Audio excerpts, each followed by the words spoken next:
Hello and welcome to What Are You Saying? #Ways, where we talk about topics in the news as it affects us all. I am Musayome Saleh, and today Marianne and I are in studio. Hello, Mama. And we were too. Happy birthday, by the way. I didn't know that you were a November baby. I am a November baby. I've come to your birthday how many times? I still don't remember, but it's really cool that November 4th, to be precise. So you're a Scorpio. I am. I know. Unfortunately. Why are you? Why is it unfortunate? We're the best humans on the face of the earth. We're the best humans on the face of the earth. I don't know what you're talking about. There's no unfortunately. We are very nice human beings. I didn't know. Yeah. They say somebody has message from me. So you did not know that you're a nice human being? I didn't know. Okay, now guys. Now I know. Who is like the nicest, sweetest, kindest, sometimes stresses me, human being. Yeah, but happy birthday.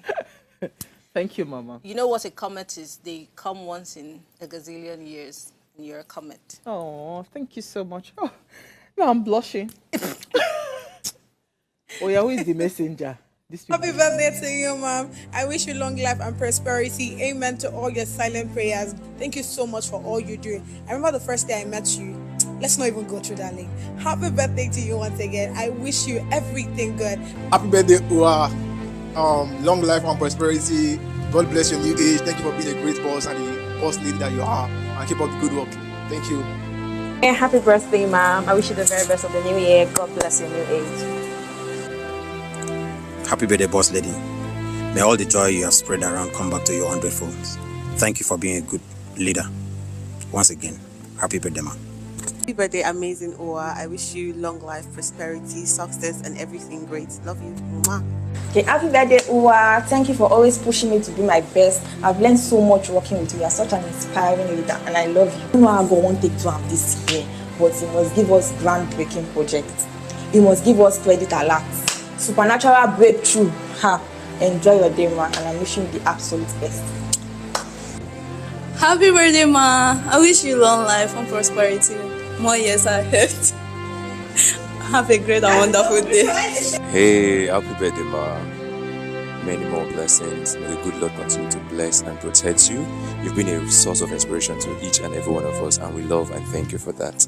God bless you, ma. Wish you long life and prosperity. In good words, God bless your new age. Happy birthday to you, boss. Thank you for being so amazing.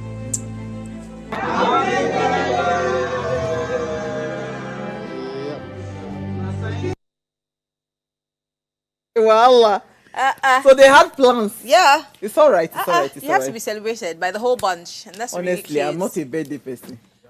I love birthdays. I think it's because my mother loves birthdays, so I think I like birthdays. I'm a birthday person. But thank you so much. This is my team. If you want me to, the tears will not come out.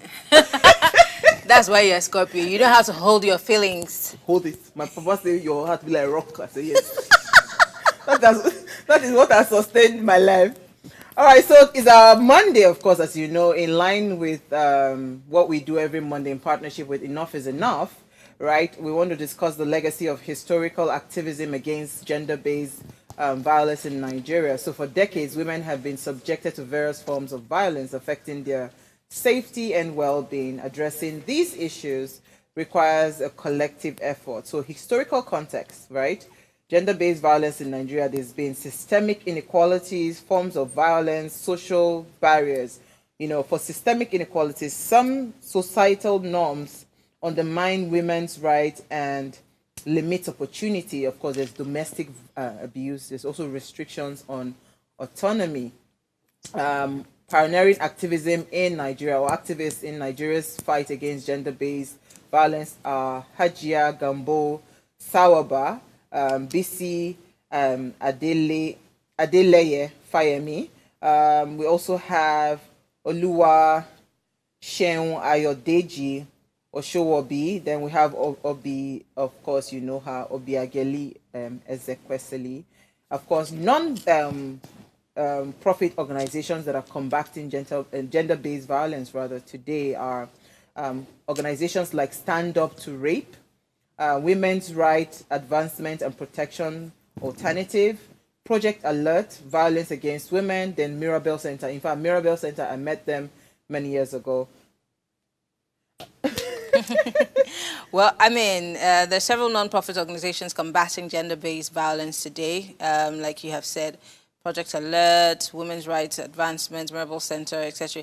The non-profit organizations combating gender-based violence also that comprise of Women of Risk, Women Advocates Research, Dorothy Njemanze Foundation, Africa Women's Development Fund, Nigeria.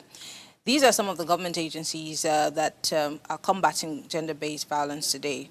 Domestic and Sexual Violence Agency, DSVA. They work to address and prevent domestic and sexual violence through various support services. Ekiti State's GBV Management Committee, established by the government of Ekiti State to coordinate the state's response to gender-based violence and implementation of Ekiti State GBV Prohibition Act of 2019 as provided by the law. Now, here's a call to action for the Nigerian government to, number one, ensure strict enforcement of laws with severe penalties for perpetrators, provide funding and resources to government agencies tasked with supporting survivors and combat gender-based violence, strengthen and update laws to offer better protection for women and girls, run public awareness campaigns to educate people on preventing and addressing gender-based violence, and finally, promotion of initiatives that will stop victim blaming and focus on holding offenders accountable. Gender-based violence is a critical issue that requires our immediate attention and action. It is essential that we acknowledge its impact and work collectively to eliminate it from our society. Absolutely, absolutely. And remember to always, be informed, stay informed, join the Office of the Citizens, the WhatsApp group. It's so easy. You can just scan the code that you're seeing there, the barcode you're seeing there, or you just, search for them online. It's very, very important that we stay informed. We have the power to actually make a huge change. So that's what, Yeah. Absolutely. So tonight, our conversation, right, before we get into that, if you are yet to subscribe to our YouTube channel, please go there now and hit on the subscribe button. All right, so our conversation today is definitely going to be around River State. There's a lot going on. And I saw something around resource control, right? Yeah. It said the crisis of River State, that is the fight for resource control. That's the latest accusation. Well, I mean, that's what's at the core. That's what's at the core. That's what the governor actually said. Well, that's what he said. That's what the latest thing I saw from the reports about the governor. So here's what we found at today's court. It says Godfatherism can't win constantly. Instead, it destroys and tears down what one is supposed to uphold, and that's just the truth, right? So was we're doing all of these things, all the things they built. Look at how they burnt all those. It's just a lot of things are going on, and the citizens are suffering. Resources are being wasted. Just too many things going on. So those are the conversations we're going to have today. But first, let's run off, right? When we come back, we'll just rush through what we found in today's news. Stay with us.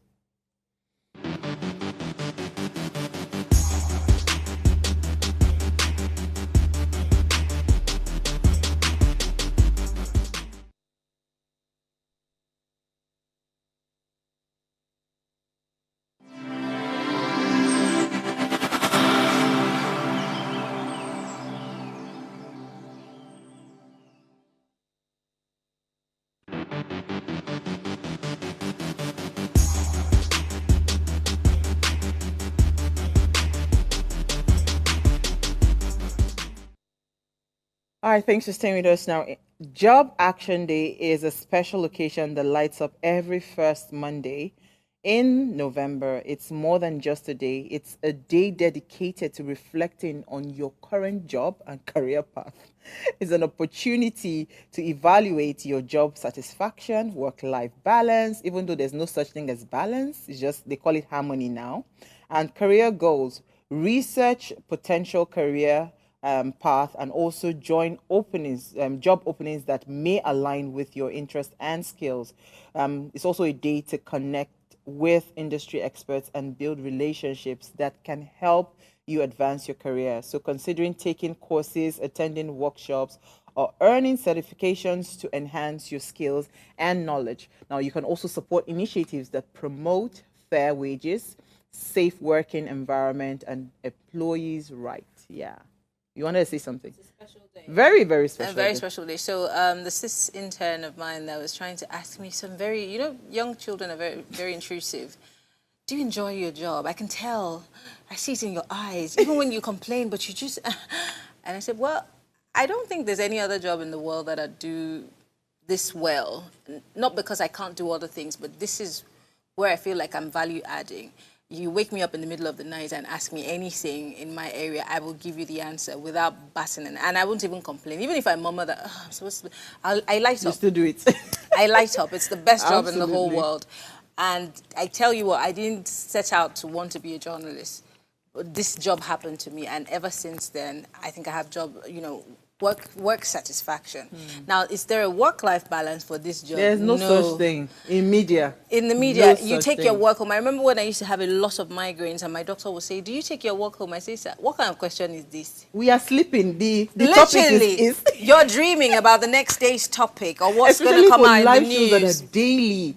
Especially if you're doing Crazy. news, you're always thinking about what new angle to take a story. So there is no balance. We just work until Yeah. Jesus comes. I'm telling you, and for those that are looking into going to career in the media, there's no balance. It's work-life harmony. Yeah, and you need to think it through. You need to be think it certain that through, this because, is what yeah, you want because to do. it can get tiring. Yes. And it's a routine, so it gets Yes. boring. So you have to Yes. be very intentional. Is this what I want? Yeah. Oh, yeah, on that note, Marianne, what did you find for us?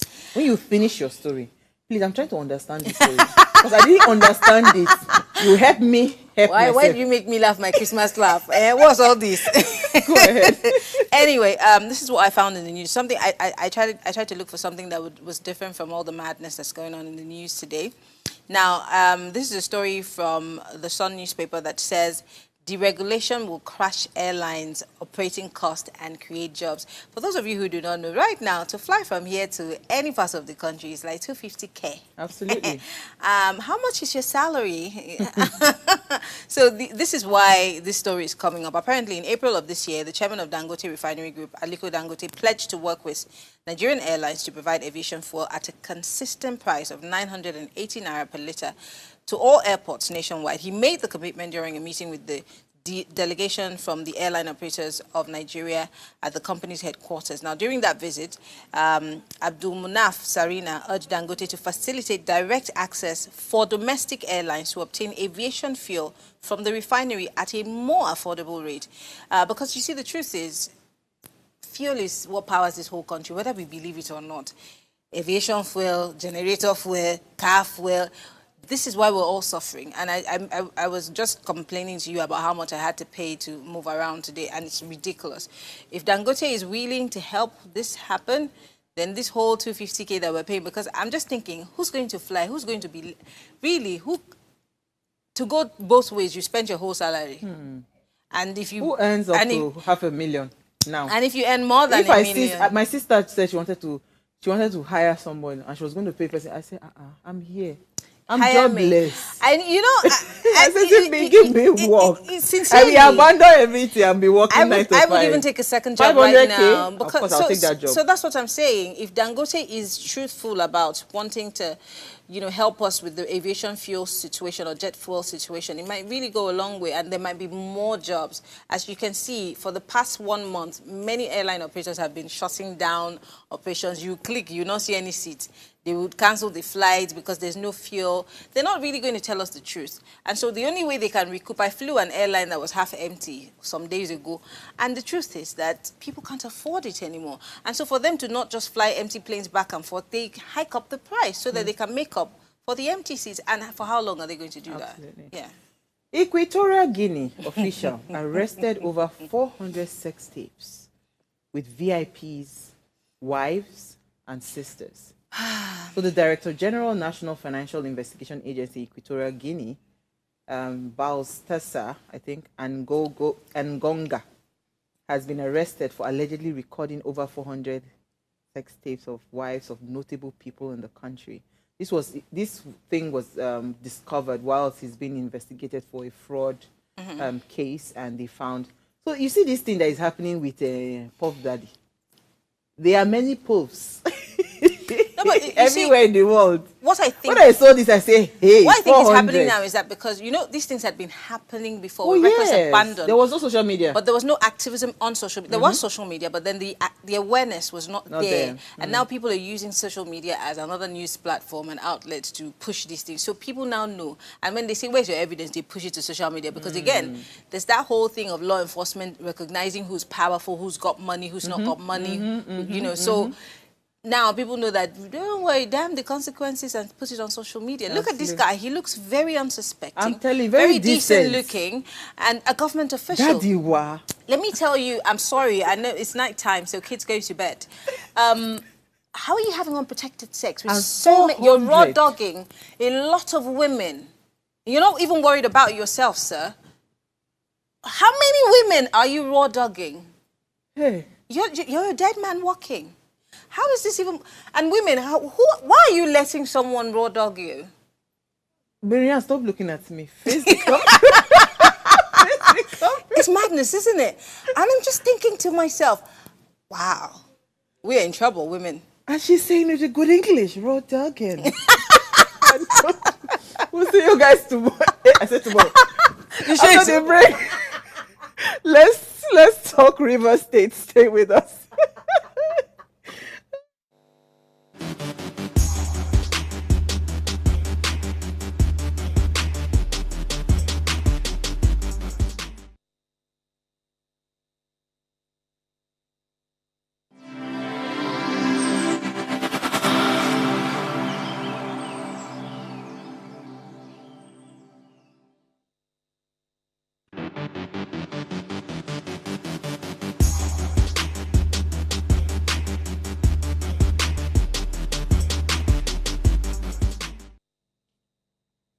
All right, thanks for staying with us. Now, as the political storm in Rivers State rages on, Governor Simlaye Fubara has laid bare the root cause of the turmoil, a fierce struggle for control over the state's vital resources.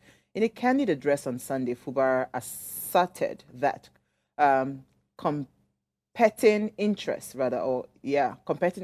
in resource management are at the heart of the ongoing conflict, emphasizing that these resources rightfully belong to the people and must be harnessed for their benefit. The rivalry between Fubara and his predecessors, Nisa Wike, has only exacerbated the struggle, deepening political polarization and resulting in conflicting court orders that have thrown the state assembly into disarray. Despite President Bola Ahmed Tinubu's intervention in December of 2023, aimed at easing the tensions, the crisis has continued to escalate. Most recently, a federal high court, of course, had given a judgment, to say that the central bank should not, disburse release funds from the federation account. So tonight we want to look into the intricate web of power play and the rivalries that define the current landscape in River State. Now, joining us to explore this conversation is our guest, the spokesperson of Tony Cole in the 2023 governorship elections. Yes, for the APC. He's of course a member of the APC. He's joined us. Sogbeye Eli. I think I pronounced the name well. Sogbeye. Sogbeye. Sogbeye. Oh, Jesus. Sorry. I'm so sorry. Apologies. Also, it's Eli. All right. So I thought it's, I'm not a Rivers person. Apologies. But thank you so much for joining us. Thanks for having me. Eli. Pleasure. Okay, so see, this River State matter, I'm always avoiding it, but I see that it's not going anywhere because it seems like when you think the tension is just dying down, something just comes up. I mean, I think it was about 2 weeks ago or last week that we saw reports in the news that they said Sim Fubara had shut down NNPC, again, going after the declaration that the federal government was not going to be releasing oh, that was not a true story. Well, I saw it somewhere in the news. I thought it was true. But hey, what is your assessment on what is going on? Is he right alleging that resource control is the main crux of this fight, that they're trying to control the resources of River State? Okay, Marian, good evening. I'm trying to remember the name of your Uwa. co-host. Uwa, yes. So who do you want me to believe? The governor is the one wearing the shoes. Is the one at the center of the storm.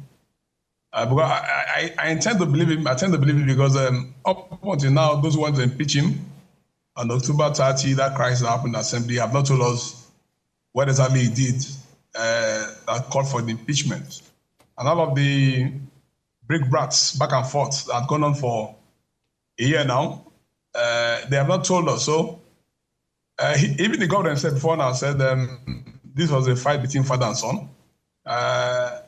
So if the governor now had progressed to a point where he tells us that it's not exactly that, but it's about struggle for the control of the states. I'm in no position to disagree with him because I don't have executive powers like the governor has. Recall also that way back in December of 2023, the governor had brought out a red pen from his pocket and said, this is what they want. If you are a student of history, you might go back there. What does the governor's red pen do? Is the approval ink, right? And what's the governor approving? It's only about appointments. He approves funds for payments, for projects, for running costs of government and all that. So in a sense, we link that together to what he has just said now.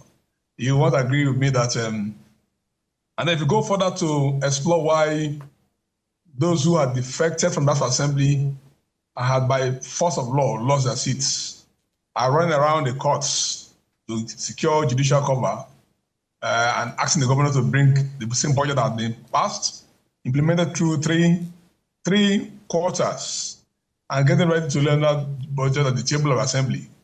And they should bring that budget back for representation. So if you tie all this together, it does show that indeed and in truth, the governor is right. It's about struggle for control of our resources that are in his custody as executive governor right now.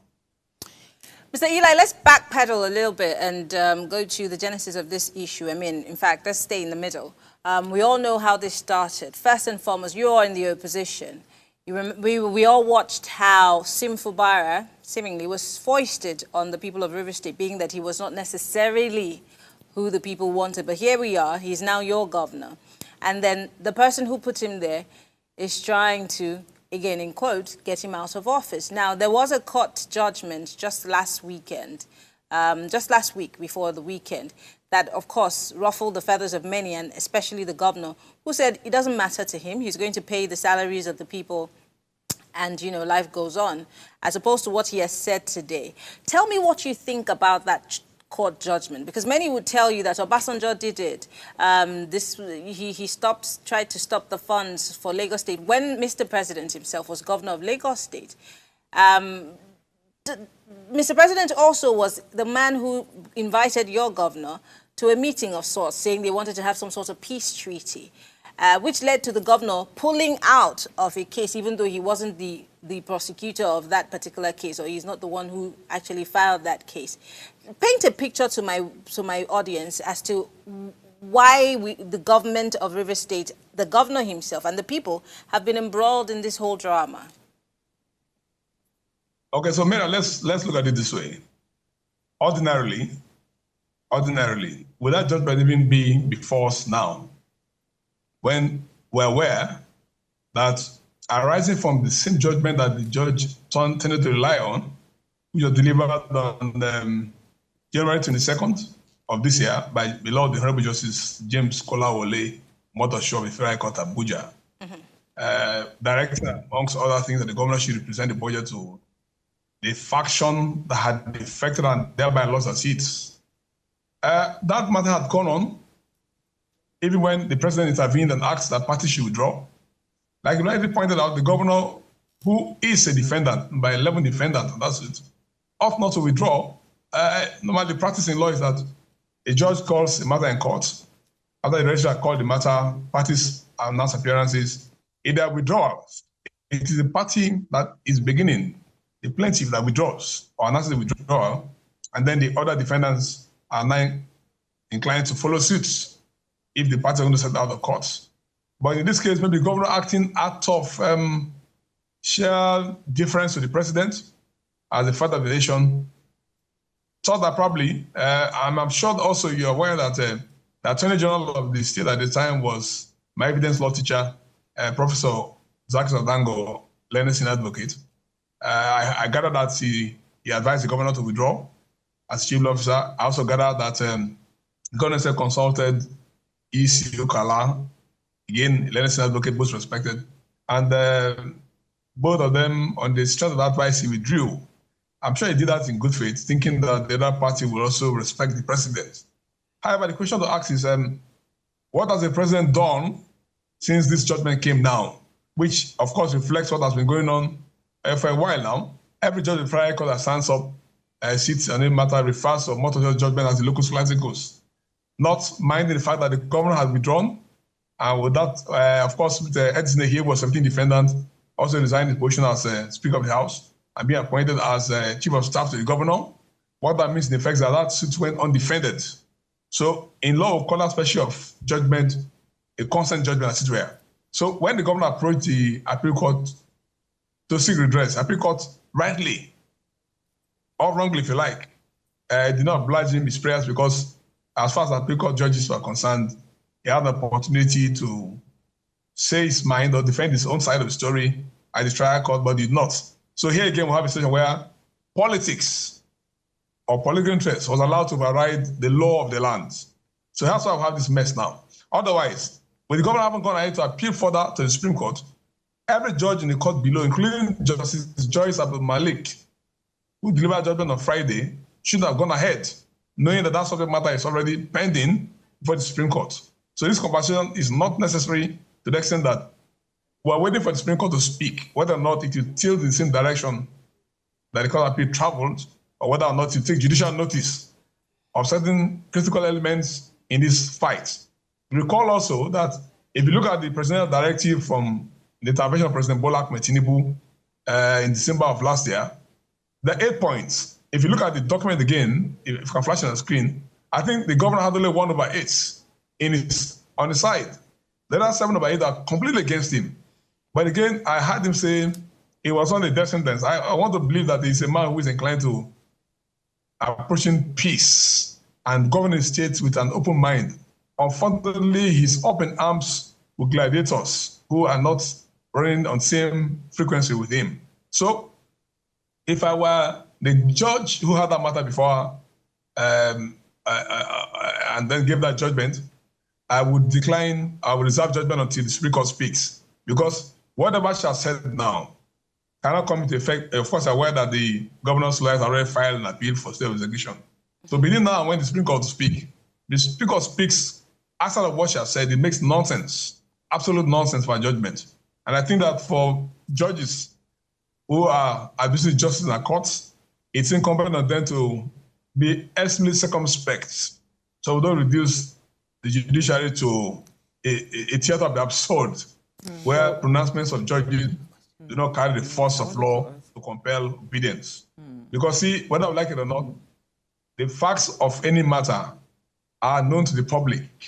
And what leads to justice is a seamless marriage of facts and the law. The justice be delivered. But Mr. Eli, it doesn't even matter. Even if the judge who passed that judgment was sat there when they were drawing that agreement, doesn't mean that he's going to rule because he was there. It's what is before him in the courts that he's going to rule on. I mean, I'm sure you know that because you're a lawyer. No, the point I'm making is not even about the presidential directive. I'm saying that the judge ought to take judicial notice that the matter is already at the Supreme Court. So I was just going to say, matter. So that was what I was just going to ask you that. So right now, what then happens, right? How long are we going to get, any is it redress, you guys call it in the legal terminology, from the Supreme Court? Is it something that it can be resolved, in a very short time? Because again, and what is the faith that you have in the Supreme Court right now? What's the faith you have in the Supreme Court? Because your Supreme Court, I reserve my comment, but just let me know. Please reserve your comments. I will not sit here as a lawyer and allow you to do that to the Supreme Court. I won't do that. Now, let me say this. The Supreme Court is a policy court. Justices of the Supreme Court are not just appointed because they want to be appointed.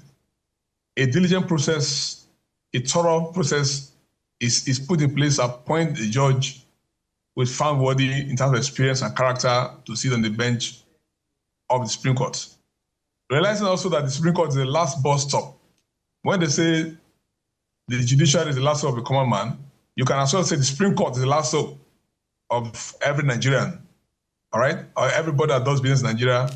If you pass the Supreme Court and the Supreme Court says this is the last bus stop, the only appeal can lie to God in heaven, all right? So while we're here, we're believing the Supreme Court had, in circumstances in the past, if you remember, if you recall, if you look at any legal process that any lawyer files, no matter what the lawyer says as his prayers, all right, in a body of the motion or whatever of the suit, it gets to the point that it says, and for such orders, as this honorable court may deem fit to make the circumstance of this case. That is what we call in legal parlance the omnibus prayer. A judge who sits in a court of law has a duty incumbent on him to administer justice, whether the heavens fall. So a judge will consider the circumstance of a matter, including taking judicial notice of a lot of factors around issue before him, not necessarily those that are conversed before him. So a judge can go beyond that scope, and for the sake of justice, don't forget, let me give you a scenario. Rivers State is one of the federating states in Nigeria. There are 36. So Rivers State is not Fubara. Rivers State is not Sogbeye. Rivers State is not any of the guys in the House of Assembly. So when they say what should accrue to Rivers State should not come to Rivers State because certain persons are flexing muscles, power tussle. You know what they have done? You're asking for all of those people around Rivers State that survive around government business, whether they're civil servants or whether they're people who go to hospitals for treatments, government hospitals, or people who go to school. One way or another, the whole government of government is going to come crashing down to a halt. You know the consequences that could bring? So the Supreme Court will look at all those extraneous factors. The shoes of a law, the Honorable Justice Joyce Malik. I would not hastily, I could hear the matter about reserve judgment until I hear what the Supreme Court will say. And as I said a few minutes ago, that if the Supreme Court is minded to doing justice, and I think the Supreme Court oftentimes is minded to doing justice, it will make an absolute mess of the judgment that came on Friday, ordering the Central Bank of Nigeria to withhold allocations. Attorney General Rivers State my approach also to make matters more complicated. Approach the Supreme Court and file a suit. Rivers State government, Attorney General Rivers State against Attorney General Federation, saying Central Bank of Nigeria cannot do so. And the Supreme Court assume original jurisdiction, and whatever it says now will override everything. If the Attorney General Rivers State is able to bring enough facts in his affidavit to show that giving this kind of judgment will harm Rivers State more negatively than it can for positive reasons. That can happen. So if I was the judge that delivered judgment on Friday, I'd have waited. I would have weighed the consequences. If I make a pronouncement one way or the other, I could probably cause more hurt. So I will reserve judgment until the Supreme Court speaks. Don't forget that between the time the matter traveled from the January 2022 judgment of Justice Omotosho to the Appeal Court, it's about like 6-7 months. So in this case, I don't think it will take more than a month the Supreme Court to speak, because the matter is on the front burner. The entire nation is watching and waiting in bated breath, and it's something that is quite edgy. Everybody's sitting on the edge, because either way it goes, particularly if it continues in the way our matter is going, that the judiciary is allows itself to be at the whim and caprice of political permutations, then we're in trouble. Because at the end of the day, that means that people might want to resort to self-help, knowing that they've lost. But because that is what I see Governor Sim Fubara doing, resulting to, because I don't think he has faith in the judiciary. But let's take a break. When we come back from that break, Marianne has some questions. Stay with us.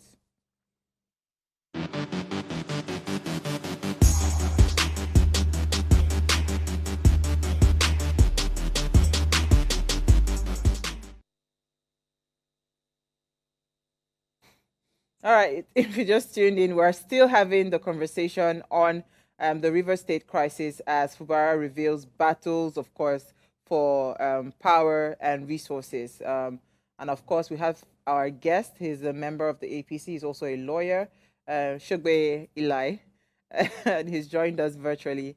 Now, please, if you are watching, especially if you're from River State, you can join us. 081-803-84663, SMS or WhatsApp. Then you can also call us on 07025007749 or 07014242420. Those are the numbers to call. All right, so let me come back to you. Mr. Eli, Marianne, you had a question. Yeah, so I'm going to move a little bit away from the court judgment now. We'll come back to it. Let's talk about the politics within River State. As you know, I have lived there for a bit, and I've seen, the political crisis unfold with every new dispensation of government that come in. Similarly, for Rotimi Amechi, there was that whole fight and drag right after his tenure when Nyesom Wike came in. And now we're seeing almost the same thing play out. Might not be the same scenario, but then Rivers seems to be known for these kinds of, push and shove when it comes to politics.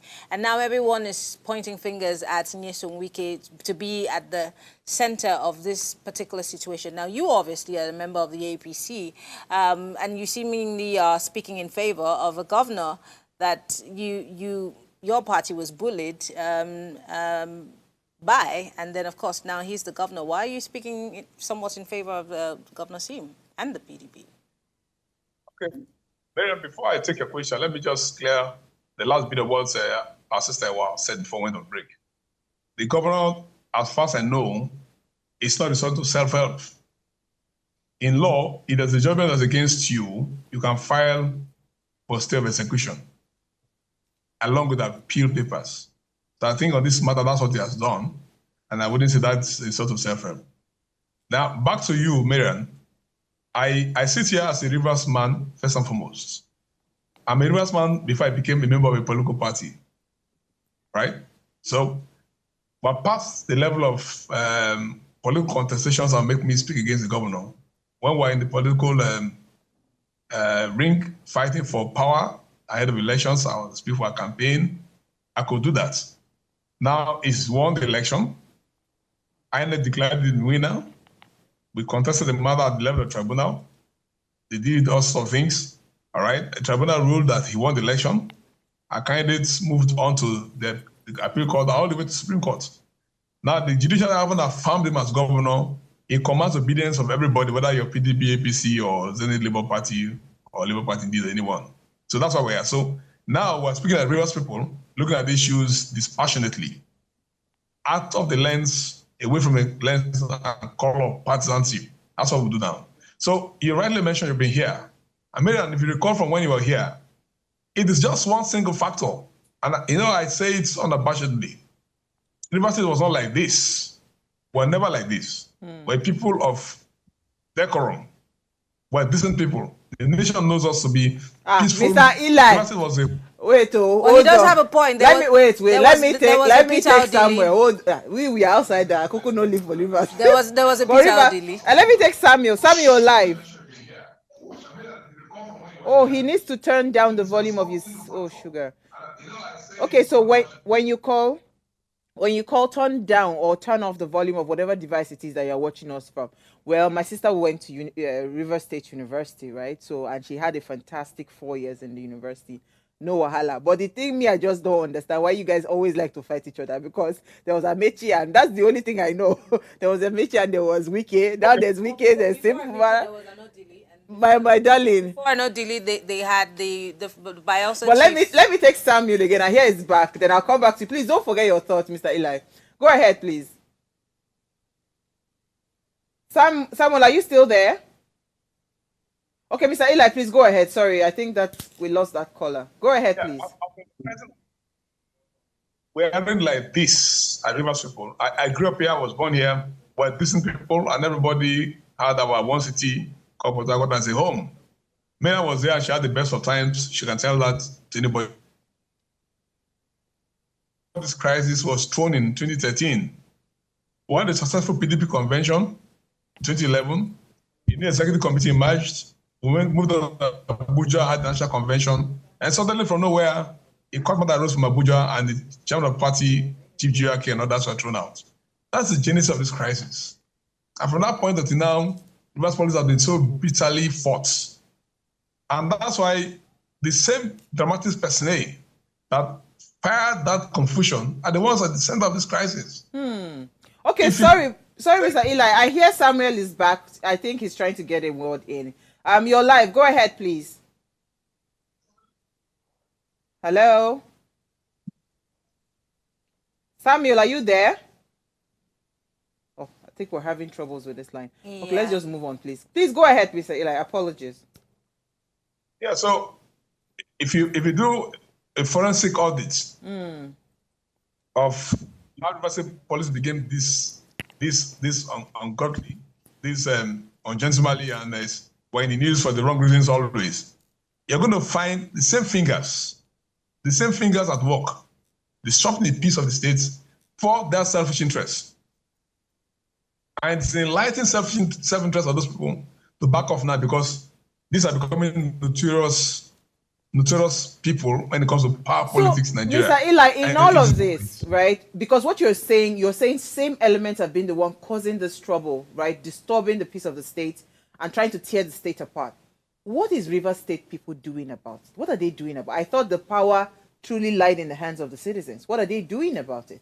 Because I see that when former Governor Wike started all the drama, right, the people came out to say, please, you have done your 8 years. Stay in Abuja, and we are fully behind the governor. And it seemed like, yes, he couldn't touch the governor because the people truly were backing him. So what can they do to just move this forward?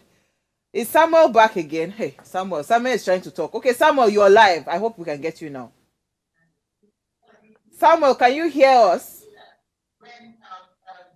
He's listening to the radio, the TV. Mr. Eli, did you get the question I asked? Yeah, I got it. So what can Rivers people do? Have been. I was speaking to ourselves at different levels, and that's why, for instance, he had me ask the question about it appears as spring for the governor. Yes, that's why Rivers people are right now. We don't want to know how he came. We're past that stage. The time of politics is gone. We're time of governance. I've looked at the last 12 months of his first year. I've looked at the few other times that I've seen the governor do things that I thought he couldn't do across the 23 LGAs. And I want to give him the benefit of the doubt that without distractions, he could do better. And that's why a lot of people in Rivers State are across the partisan divides. People are not interested in all of these distractions, and that's why we want them to stop. And here we are. We can do so much as Rivers people, but there's an abuse of power that is going on in Abuja that must stop. Until the president calls the minister for FCC to order, this crisis may not stop the way others are saying it. For instance, when the president had the opportunity to speak to the parties in December last year, if the president allowed what looks like an even assessment of the issue and the handle the matter, it would have been okay. But what was skewed, advice is skewed, completely skewed. So I think that the president steps on the gas, puts his foot on the gas, and says, Mr. Appointee, you have done your 8 years, allow that young man there to do his work. We won't be here. 2, if the law says if you defect, you lose your seat. And it's so important. In the case of INEC, Buhari versus INEC, as decided by Supreme Court in 2009, Justice Nikki Toby sounded this very clearly. Even the court is not competent to tamper with affidavit evidence, all right, to pick and choose which one to take.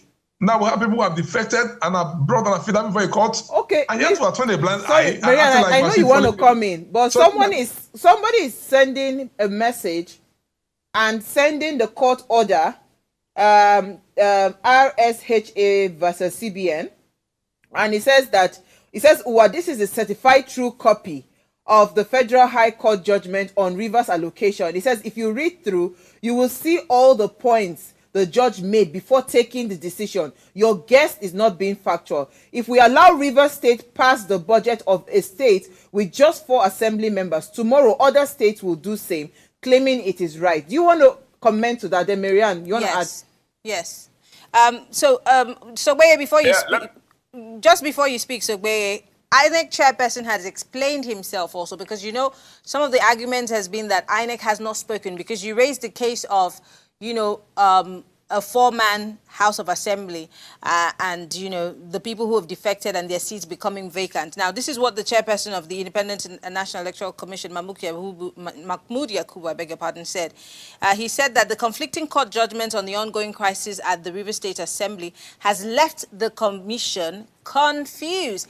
Hence, they've not been able to take a decision on the matter, because many times, even when these cases are being argued in court, your side of the divide is saying, if you leave your seat when there is no problem within the party, then that seat is declared vacant. But INEC has not spoken, even at the time that you had written to INEC to say, I mean, the members of the party had written to INEC to say these seats are now declared vacant. INEC has not spoken. Now Mahmoud Yakubu has said there are too many conflicting judgments. What are we supposed to do? Okay, let me say this first. Maybe if I get to your angle, let me take the caller who sent that judgment. You see, unfortunately for people, we're acting out of abundance of ignorance, and I say so with respect. You don't come to a law court with dirty hands. We say you don't come to equity with unclean hands. You must not unclean hands. Until some people defected. Was it by questioning what they were doing in the House Assembly? No. After they're all members of one party before now. But up to now, in my opening statement, I said there that if the governor says that, look, it's about the fight for resource control, he has a point, because up until now, those who want him out, or if he did not tell us what he did, that amounts to an impeachable offense. Now, they run round circles, go around the court to find validation after you have broken the constitution. The law says if you defect, you lose your seat. Go and read section 109 sub 1 sub G. It is self-executory. It says it shall. Shall is mandatory in law. Now, let's take it bit by bit. If you go to 109 sub 2, the speaker then, at that time, who was elected after the 27 defected, was Edison here. He gave effect to what the law says he should do. I wrote to INEC on the 13th of December, 2023. Mahmoud Mohammed can say whatever he wants to say. Professor Mahmoud Yakubu, who is INEC chairman, can say he's waiting for orders of court or whatever. At the time that letter was written, there was nothing stopping him. There's no court, a couple of pieces aside that judgment or that ruling. It didn't do that. So that will create room for this crisis to continue. Left for me, if you want peace to reign, if you have broken the law, you do the time. The law says if you defect, there's no division in your party. And the Supreme Court had interpreted that division to mean of a national character. In the case of Ifedaya Abegude against Ondo's House Assembly, why are we my rolling? 2, if you say 4 people cannot sit, hey, are we saying that if anything had happened to 27 members and they're not alive, so the House Assembly will not go ahead in River State? Are we saying that we're not aware that Section 102 is that constitution that allows for those members to sit? Are we saying that we're not aware that the same Supreme Court had ruled in the case of Dapialong against Darie in Plateau State when 10 members defected from the PDP to Advanced Congress of Democrats, ACD, that they can sit? And that judgment was delivered by my Lord, the Honorable Justice Walter Samuel Cannon Longen, GCON, former Chief Justice of Nigeria. And he said that except for the power of impeachment, that the House Assembly can sit without the blatant numbers. This is a country of laws, for God's sake. If the Supreme Court has spoken on any principle of law or interpreting section of the Constitution, it's not for any judge of any lower court to sit down and be mesmerized himself or herself. So where you talked about the interest of peace, you talked about wanting peace. In the interest of peace, yes. Could the people of River State, it's just a question, I'm not coming up with any suggestions, but could the governor, pushed by the people and seeing what's happening, represent this budget to these said members of the House of Assembly, even though you still are standing on the premise that these guys had defected? Is there really proof from the APC that they were welcomed as members of the APC, which makes them unable to sit again as a House of Assembly, being that they had defected? The law does not provide for procedures for defection. The Constitution is the ground norm. Constitution says if you put it on your screen, you're going to see it. 109 sub 1G says if you're a member of the Assembly of the State and you move to another party other than the one that sponsored the election, you shall lose your seats. You don't need to wait for a court to say you should go first. And they have gone beyond just speaking from the House. They've gone there to show affidavits. And affidavit is a solid proof. And in law, facts admitted need no further proof. So what are you contesting? Okay. In affidavit evidence, you have moved. So who is going to come and prove what? You have admitted the fact. Mr. Eli. In law, when you admit it doesn't need further proof. Okay, I get you. Next to that, Maida was asking what the governor could do. The governor cannot do anything. Ultra vice of the Constitution. He has filed an appeal. He cannot go back and present anything for anybody that's not known to law because he wants to have peace. The last time he tried it with the president, what came out of it? Yeah. So we're past that stage. And see, the rest people are watching. The rest people are watching very closely. This is not about Sogbeye and Fubara's friendship of father and son. We're past that stage. This is not about members of PDP having their own family affair. No. This is about the River State government. Okay. So the man in the saddle can't afford to allow his special interest come into his office to determine what happens. If you were Sim Fubara, the governor of River State, what would you do differently? I would not legalize illegality. Asking the present our budget is asking him to legalize illegality. That budget has been passed. And those who are insisting, those who are giving us the impression that they have interest in their resources.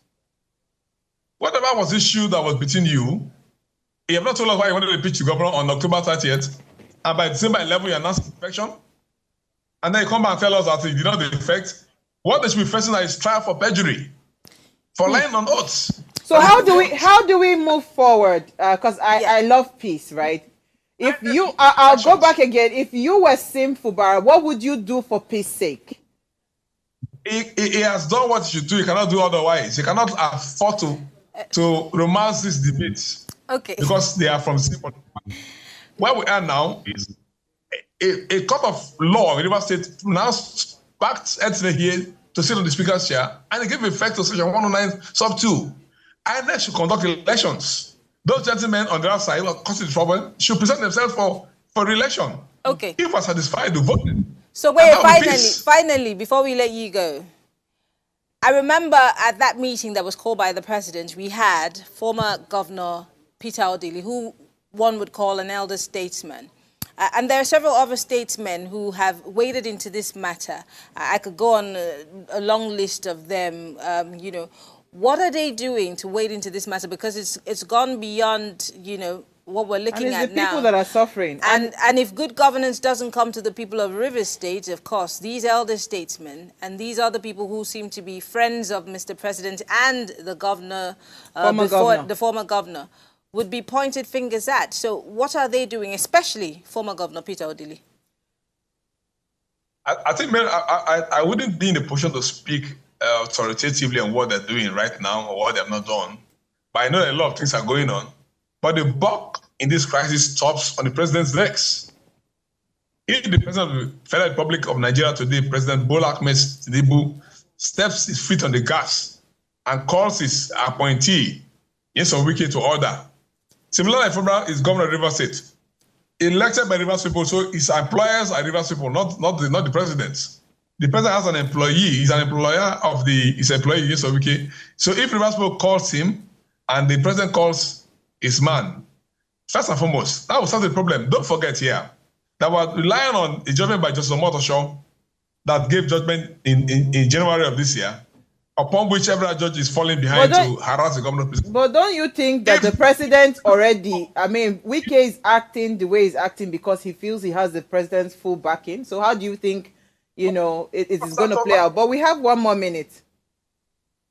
Oh, well, that's what it is. Because if the president haven't known that his order was flouted and that Amewu and Co did not withdraw the process, upon which basis Justice Omotosho gave that judgment, that's now lingering the crisis. By now, we'll be out of here. But what has the president done since he knew about that? That the governor withdrew in obedience on him and the plaintiff did not withdraw? Didn't know what that means? Since the president part of the South. Oh, wow. Is that what I'm saying here? Okay, the president told the man who is that everything will fall in place. Absolutely. Unfortunately, we ran out of time, but I see that this crisis, I don't think is going anywhere. So, sir, please be available to continue this conversation at some other time. But thank you so much for your time this evening. All right, good evening, my dear beautiful sisters. I have no comments concerning today's topic, but just to pay tribute. Oh, wow. Okay, to my beautiful sister, Uwa. Thank you so much. Happy birthday, my dear sister. Long life, sound health. Thank you, thank you, thank you, thank you. Unfortunately, I can't read the message. It's so long. I appreciate you, celebrate you now. I've been your fan for almost 10 years, even before we started. Wow.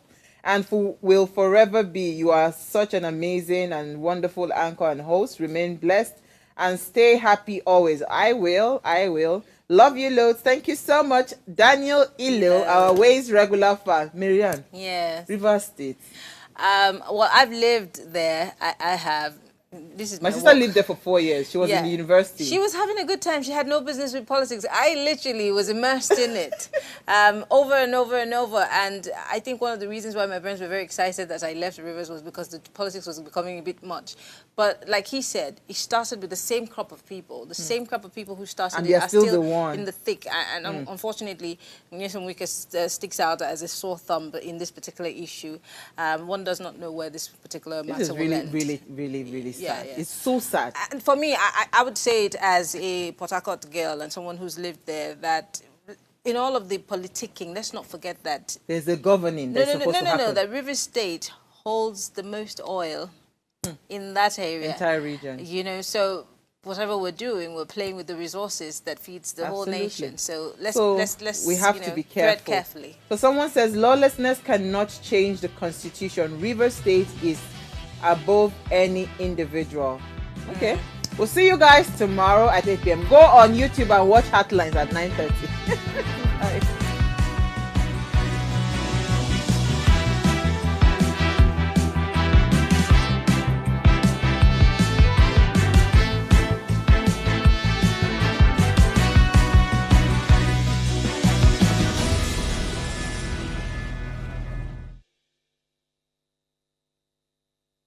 Hey guys, it's Oluchi for Ways Breakfast. Thanks for always tuning in. Our research has shown that you're probably not subscribed to our channel. What are you waiting for? Make sure you hit that subscribe button below so you never miss out on our latest content and stay in the loop with all things Ways. If the channel grows, it means more great content for you guys. So hit that subscribe button now.